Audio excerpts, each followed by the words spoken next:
Segment 3 this evening is titled The Children and the CIA.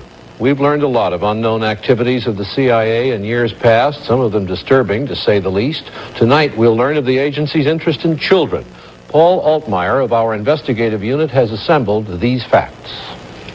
These are home movies taken in the 1950s at a European camp of the Children's International Summer Village, a program designed to bring together children from around the world for a better understanding of one another.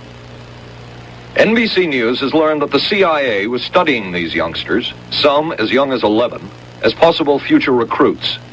The studies took place at summer camps in Hammerfest, Norway and Vienna, Austria in 1959 and 1960. According to CIA documents we have examined, this was Sub-Project 103 of the agency's top-secret MKUltra program. San Antonio, Texas.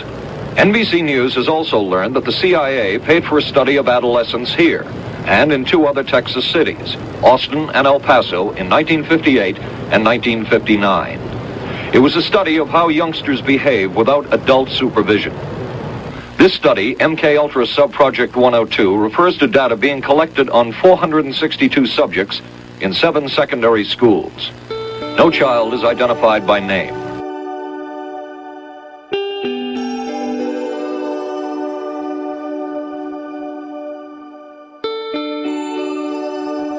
One of the most revered child psychiatrists in the entire 20th century of American psychiatry was Dr. Loretta Bender. She had a full-page obituary in the American Journal of Psychiatry, and that only happens occasionally. You have to be really a high-ranking person to have a full-page obituary. And she's famous for the Bender Gestalt test, which is a widely used psychological test. So not everybody in the mental health field knows exactly who she is, but all psychology graduate students have heard of the Bender Gestalt. And she was a child psychiatrist charged with the care and treatment of children. And she operated at Creedmoor State Hospital in New York in the 60s. Her funding source is not stated in her papers.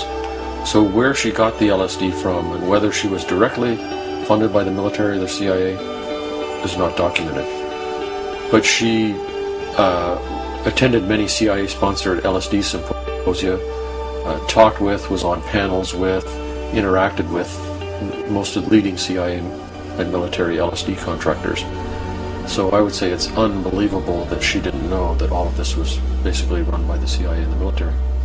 And what she did, again, is not the mad scientist hidden in the basement somewhere. These are papers in leading psychiatry journals where she, as the author, describes children as young as 5 getting LSD, mescaline, psilocybin, other hallucinogens in street-level type doses for days, weeks, months, and in some cases years at a time.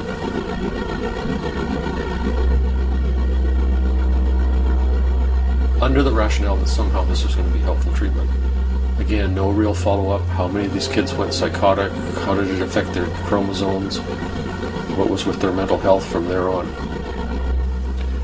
So this is the kind of experimentation that you would think would be impossible, it would never happen. Somebody who claimed that would just be in need of treatment themselves.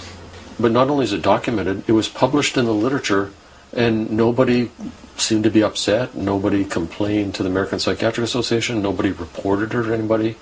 It was just business as usual.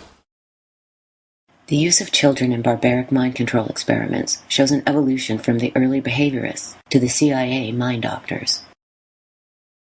Once the doctrine of national security had been invoked, ethical considerations received little or no attention. Almost anything could be justified by claiming the communists might be engaged in similar activities.